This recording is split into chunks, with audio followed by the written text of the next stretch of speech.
Hello, everybody, and welcome to Limited Level Ups. I'm Alex, and today we've got a good old-fashioned level up episode on our hands, the show's namesake. If you haven't joined us for one of these before, these are not about a specific format. They're instead focused on fundamentals of Limited, things that you can apply to any format. Sometimes these level ups are about gameplay. Sometimes they're about deck building. If you want to find stuff about those things, level up episodes about those things, you can go search them on the podcast feed or on the YouTube channel.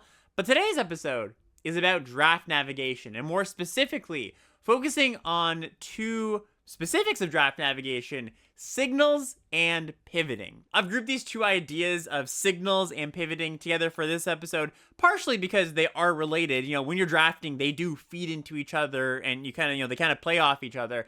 But more importantly, and this is how I often decide, we should do a level up episode on this topic, is I've seen a lot of confusion about these concepts lately of signals and pivoting and what they actually mean and how you're supposed to implement them in the draft. And I'm not too surprised that there's confusion around these ideas, because when you boil them down, they're kind of jargony things. You hear podcasters and streamers, and you just see discourse online talking about signals and pivoting, like these two specific concepts, and you can kind of get a little bit lost in the sauce of how to actually apply them. And so my goal for today is to lay out the framework of how I think about these concepts when I jump into a draft, and more importantly, practical application, because these are very theoretical things that you could wax poetically about forever and go over a draft log and talk for 3 hours about, like, if you took this card, you could take this path and that path. All very interesting things in kind of like a less practical way. But really, I'm hoping that after you listen to this episode, you jump into your next draft looking at the draft differently with a new framework, or at least a slightly adjusted framework. So that's what we're in for today. So we're going to start very broad here. I'm going to start with a very broad question. What is your goal when you start a draft, assuming you're trying to win? I think the answer in the most broad terms is you're trying to end up with the best deck possible in your seat. Well, then how do you get to the best deck possible in your seat? And I would encourage you maybe just to even pause this podcast or video for 1 second and just kind of think of your answer. How do you end up with the best deck possible in your seat? I think for a lot of people answering this question, what pops into their head is you draft the most open colors or the most open archetype, or you try to figure out what lane is the most open in your seat, and that's your key. That's your key to a good deck. You found your lane. That's part of the puzzle.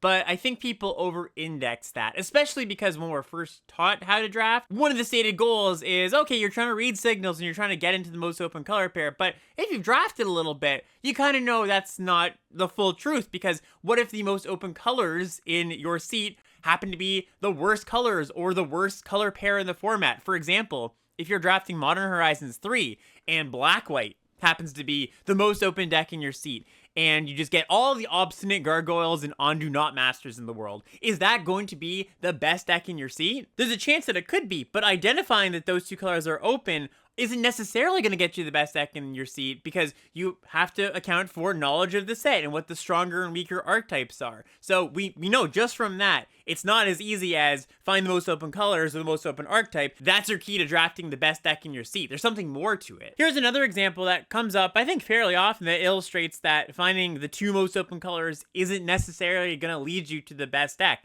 Let's say, once again, you're drafting Modern Horizons 3, and you pick one Pack 1 and a Johnny, the Flip Planeswalker. Excellent card, one of the best cards in the set. And then, by some miracle, you get past a Guide of Souls. Let's say it's the early days of the format, people don't know how busted Guide of Souls is. So, your first two picks, exceptional. And then, you get a pretty good one in the next pack. You get in a Johnny Fells the Godsire, the 5-mana White Saga. And then your next two picks, also phenomenal. You get two Static Prisons. So you have a start in white that is phenomenal, amazing. You're so happy about how this is going. But what if somebody stepped in and said to you, you're not going to see another white card for the rest of the draft? Do you suddenly say, well, I'm going to throw these cards aside, I'm not playing these white cards? No, I think you're most likely going to find some way to play the white cards. Maybe you splash the Ajani or the Guide of Souls, and maybe you end up in a spot where you're just playing these 5 white cards plus some really, really open color, and you have a 2-color deck. And sure, maybe red was kind of open in the draft, and you could have had some fine red cards. Like, let's just say the most open color is black at the table. And you could have had a fine red-black deck where, you get 7, 8, 9, 10 pretty good playables in red, but none of them are going to be nearly as good as Ajani and Guided Souls. So even though white isn't open in your seat, your solution to getting the best deck, because remember, that's our stated end goal here, the best deck you could possibly have drafted, is you pair your white cards, your 5 great white cards, with a very open color. And that puts you in a really good spot to have a good deck. So once again, we kind of come to the conclusion where finding the most open color pair isn't always going to get you to the best deck. I think there's this idea that if I read the signals and I read the most open archetype and I'm a very disciplined and responsible drafter,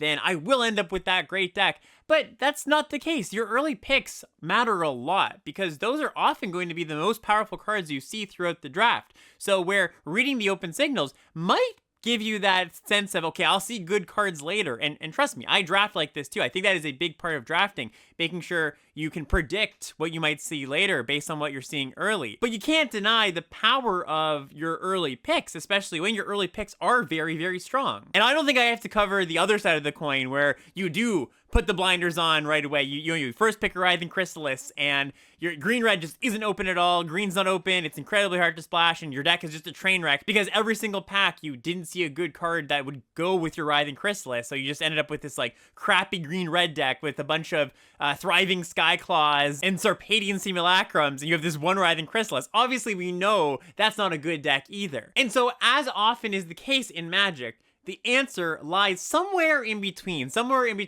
these two ends of the spectrum. Your way to the best deck in your seat is some combination of finding a space in the draft that is open enough for you to draft that also, ideally, plays well with your early picks. Not always. Sometimes you do the hard pivot of I'm completely not going to play my early picks.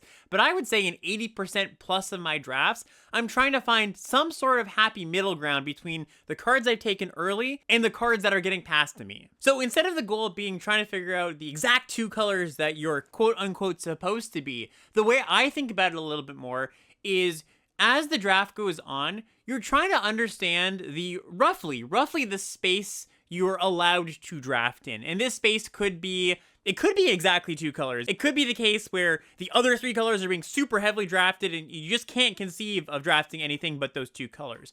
But more often, it's a space of 3 colors where, there's 3 colors at the table are fairly often. Or maybe it's an archetypical space where you're drafting Modern Horizons and like, wow, all the energy cards are coming around. This is the kind of space I'm supposed to be playing in. Or you could be drafting at a bit of a weaker table where people are passing you a lot of good cards in a lot of different colors. And maybe you think, well, I'm also getting a bunch of fixing, so I can play a 4 to 5 color deck. As you see more and more picks of the draft, more packs come to you, you get a better understanding of the space that you can be drafting in. And I use the word can very deliberately rather than the word should, because I think if you think a little too much, I should be drafting this, you think a little bit too narrowly, or you cut yourself off of potential paths that you might see if you're just thinking a bit more flexibly. I also think the idea of, oh, you should have been drafting this color pair. Sure, sometimes it's very clear that, yeah, you're in the complete wrong lane, you shouldn't be drafting this.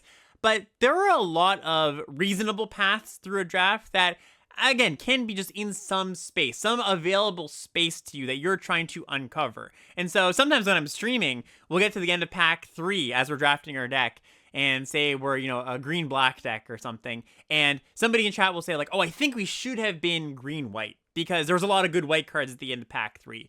And I kind of push back against that in some ways. Number one, because, again, like I just said, there's a lot of viable paths through a draft that can lead to successful decks. But number two, sometimes it just isn't easy to get into a white lane given how you started the draft. Maybe I started the draft with, kind of using my example of all those great white cards, the Guided Souls and the Ajani. Maybe I started with great black cards in that draft, and I didn't even see that many white cards until pack 3. So how was I supposed to get into white in that draft? That just wasn't a space that I read was open. And one of the themes of today's episode, I think, is just going to be an encouragement to think more fluidly and less in a binary, you should be X versus Y. You should be A versus B. Draft is such a complex activity that you can't be thinking in binary terms. You need to be thinking in flexible, fluid terms, especially when you are trying to identify and conceptualize this space that you can be drafting in as you're reading what the other people at the table are drafting or might be drafting. And here's something to keep in mind too, if we're talking about spectrums.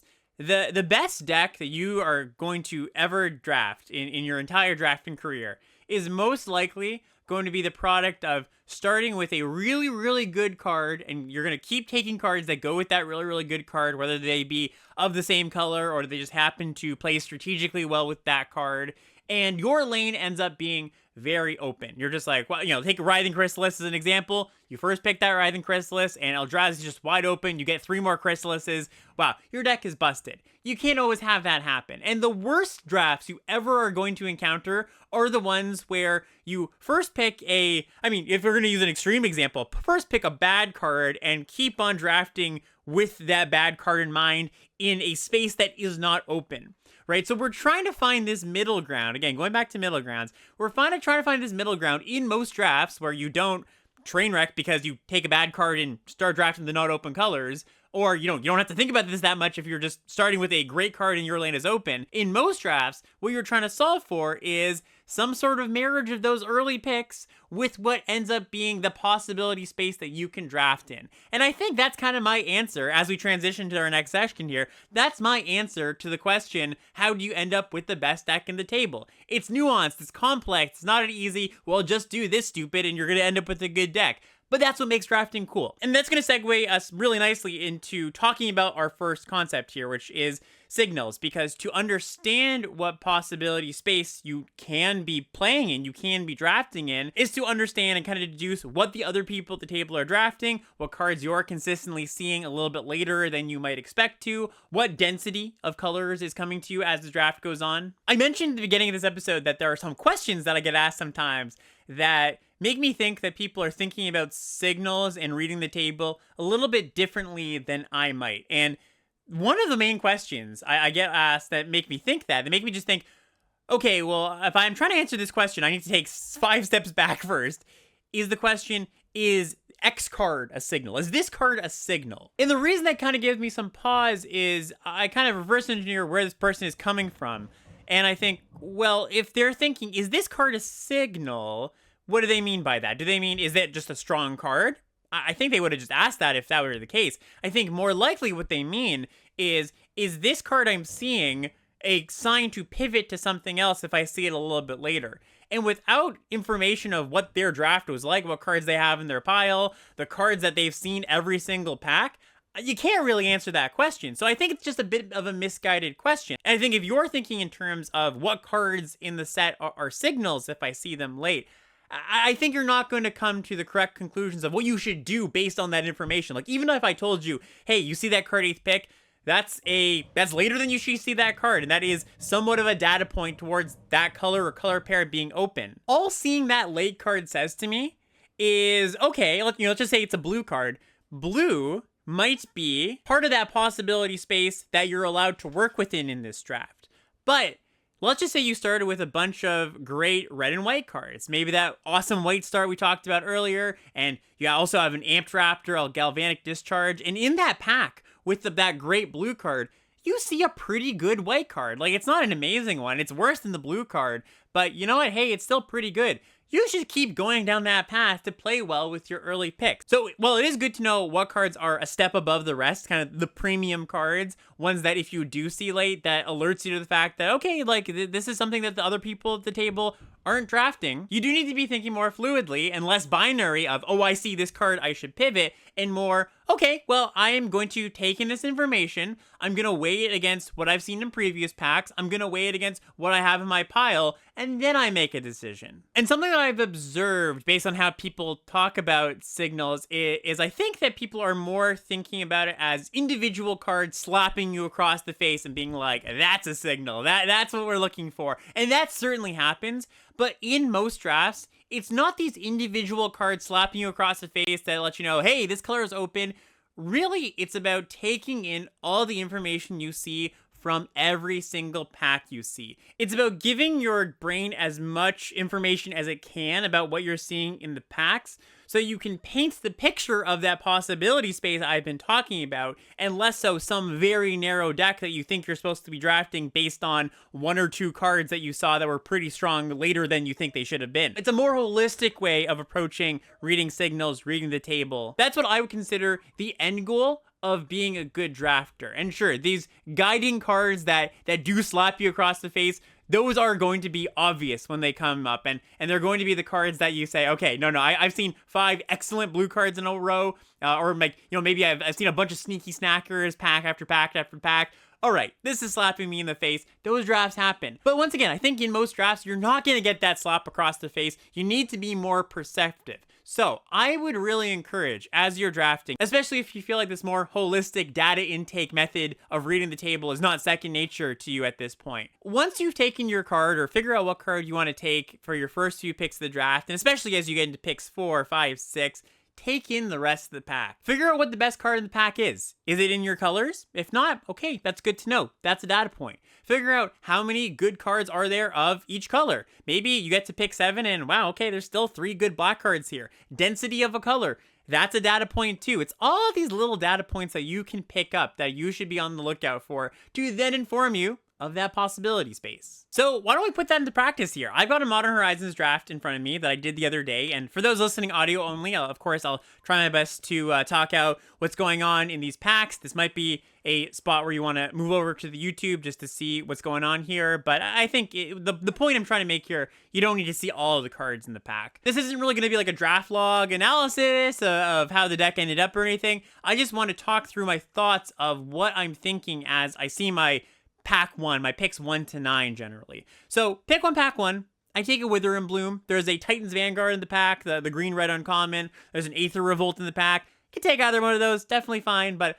I'm just going to take what I think is the most flexible card. Part of this is I think that green has been kind of overdrafted lately, and I've been really happy with black decks lately, so this is definitely a pick you could take any 3 cards, and I don't think it would be a mistake at all.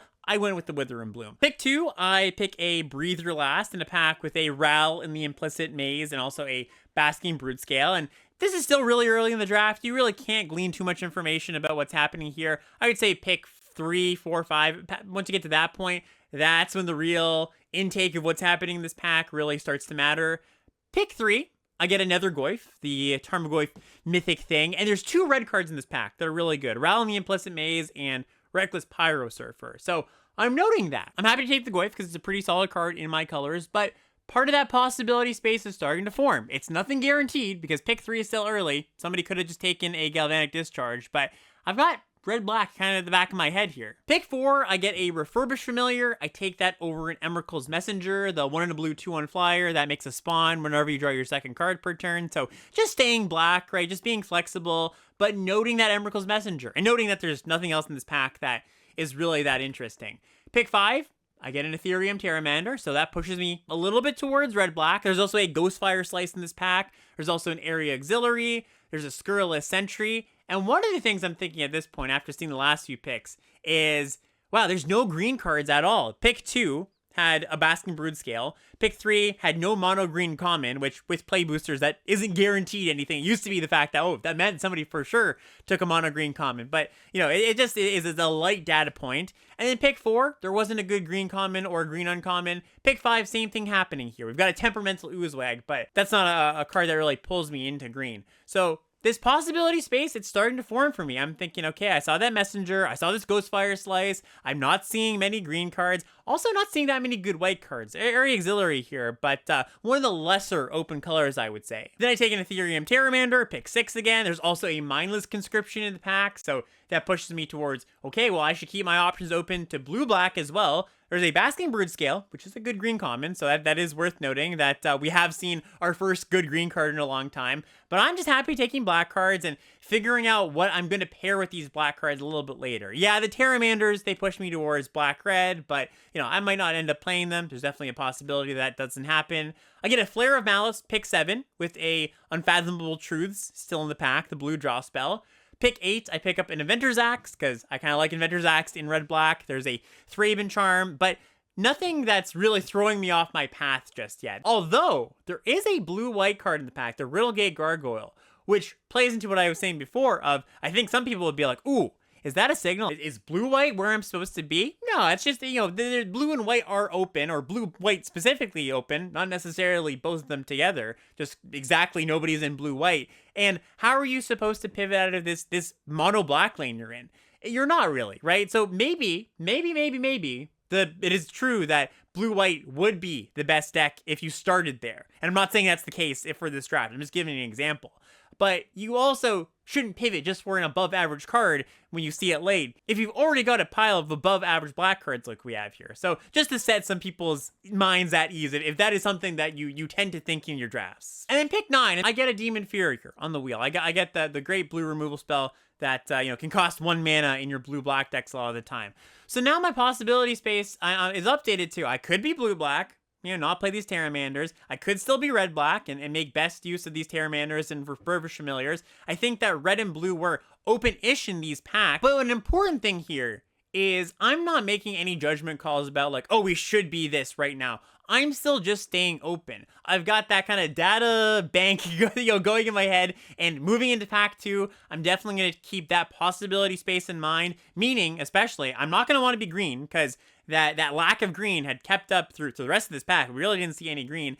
And, probably not going to be white unless something really strange happens here. And this is something I've said on previous episodes, but I think it's such a helpful tool to figure out that possibility space. Once you get to the end of pack 1, do a quick 1 to 5 ranking of the most versus least open colors. If green is the least open color and you open up a green bomb in pack 2, I'm still probably not going to take that green bomb, even though it's really good, because green was completely cut pack 1, and it's unlikely it's going to be open pack 3, so it's probably not a possibility space that I am allowed to be drafting in to make a successful deck. But you open up a blue bomb, when at the end of pack 1, maybe I was thinking red-black. Well, I might take that blue bomb, that Tamiyo, because yeah, blue may not be the most open color, but it's open enough that I should take this A+ or A level card and see if I can make it work, at very least speculating on it. And that's where we're gonna leave signals for this episode. And I just really wanna get that point across, that it's not about the individual cards you're seeing. It's about the collective, it's about the bigger picture. And also that what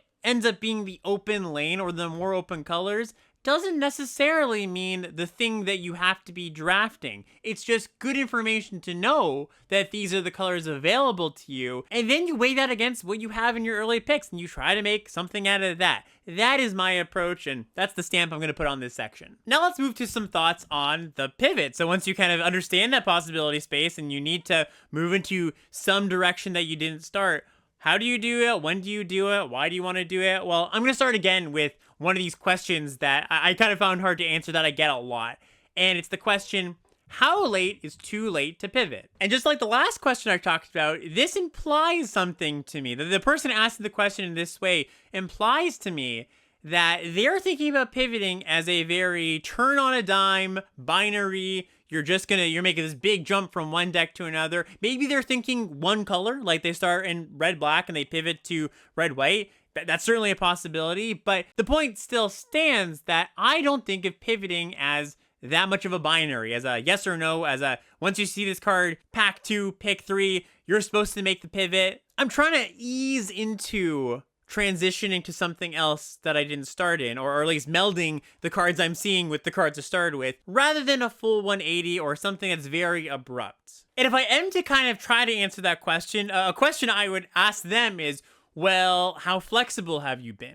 Because the more flexible you've been in the draft, and by flexible, I generally mean getting deep into one color, the later you can pivot. If you start your pack 1 and you've got, by the end of it, 5 red cards, 5 white cards, and then you figure, white isn't open at all in pack 2, and something happened, it's not open at all in pack 3. Well, that's a pretty big problem. But if instead you thought you were going to be red-white because you had 7 red cards and maybe 2 pretty good white cards, and then you realize, I'm just not getting any white cards in pack 2 and pack 3, you can pivot to another color pretty easily because you've got this foundation, this base of 10, 11, 12 red cards that you've picked up early in the draft. So to give a quick answer to that question, how late is too late to pivot? It's pretty much a function of how deep you are in one color. Because it's very easy to pivot for a bomb or pivot into a more open color if you're not split between two colors at the start of the draft, if you were flexible, if you did try to get deep into one color. Also, and I don't want to read too much into this question because, I'm sure different people ask me the question for different reasons, but I would also imagine that if you're asking that question, it's probably because you experienced a draft where pretty late into the draft, maybe late pack 2, you realize, oh, the thing I'm doing is not going to work out. I'm just not seeing cards for my deck. What am I supposed to do? I would say that it would pay off a lot to be a bit more perceptive and observe what was happening in pack 1. Because if you're just coming to that slap, here's the opposite side. If this is slapping you in the face, that's a bad side. If pack after pack after pack in pack 2, you're like, oh, I'm just seeing nothing at all.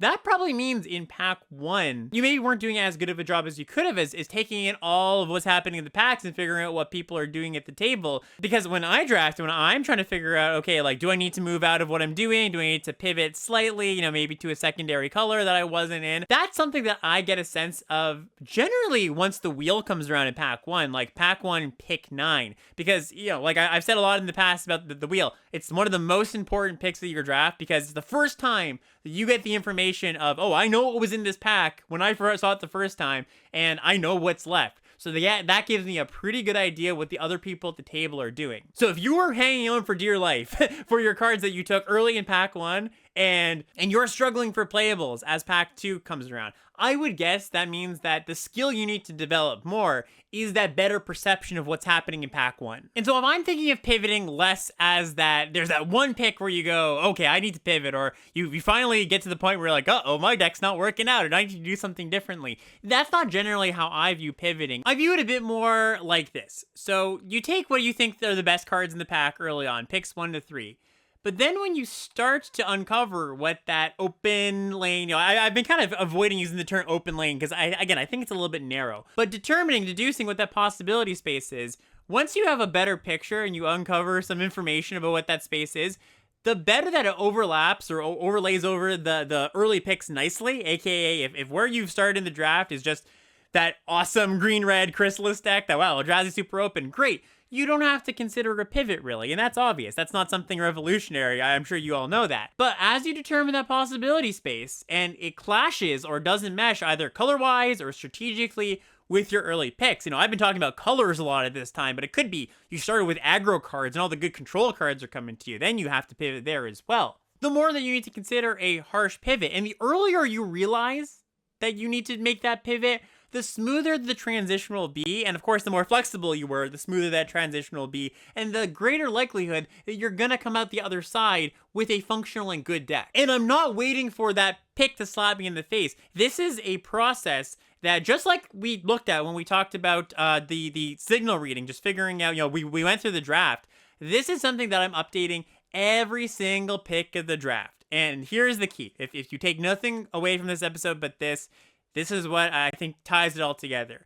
You're updating your priors of what's happening and what you have every single pick of the draft and slowly forming that picture of not just what's open, but where you're supposed to be. Because you're overlaying your early picks, again, I'm going to say it again, you're overlaying your early picks with that possibility space, seeing how much they clash or line up nicely, and making a decision from there. And by the time you get to the wheel in pack 1, you should have a really good idea of how well or not well those things overlap. And as we wrap up this episode, I think you can really synthesize all the things that I've talked about into 2 main points. And number one of the things I stated a little bit earlier is move away from the very binary, if X happens, I should do that. If Y happens, I should do that. Segmented kind of thinking as you're drafting, and move towards, if you can, make the effort to move towards more fluid, more granular. And, maybe it's a little unfair to frame it that way, because when it comes down to it, the best of the best players, they still are making those, if this happens, I should do that. If this happens, I should do that kind of decisions. They're just making more of them per draft. They're not waiting for that one thing to happen or those 2 big things to happen where they make that kick in the pants that makes them go to something else or notice something's open. You're making micro adjustments about what you think you should be doing at the table, how your draft is coming together, what other people are doing. You're making those micro adjustments every single pick of the draft, ideally. And secondly, I think a good take home is pay more attention to what's happening in pack 1. Not just the cards you're taking, but the cards that you're seeing. And this all sounds like pretty basic draft advice, right? It's nothing, once again, nothing revolutionary. But when I kind of see what the difference is between how I'm drafting and how somebody I'm coaching might be drafting, this is a pretty common thing, where they're just not taking in as much information about pack 1 to inform them about packs 2 and packs 3 as I think they could, and they realize a bit too late when they should or should not pivot, and that can lead to some not so great drafts. This might sound a little bit complex, just all this data intake from pack 1. It is very complex. It is a lot of stuff to take in. Like I said, this is the end goal of being a good drafter. But just like any difficult thing in life or in Magic, the more you start to put it into practice, the more you start thinking about it, the easier it becomes, the easier it is for your brain to pick up on these patterns. And you know what? If it's too much for you in the moment as you're drafting, go back and look at your 17 lands logs. Looking at logs post-review and figuring out the density of the colors that you're seeing in pack 1, and maybe some cards that slipped through the cracks, and a spot where you took a not-so-great card over a good card in the pack early on. Those are the kind of things that 17 lands log review is so good at. So I would really recommend that if you are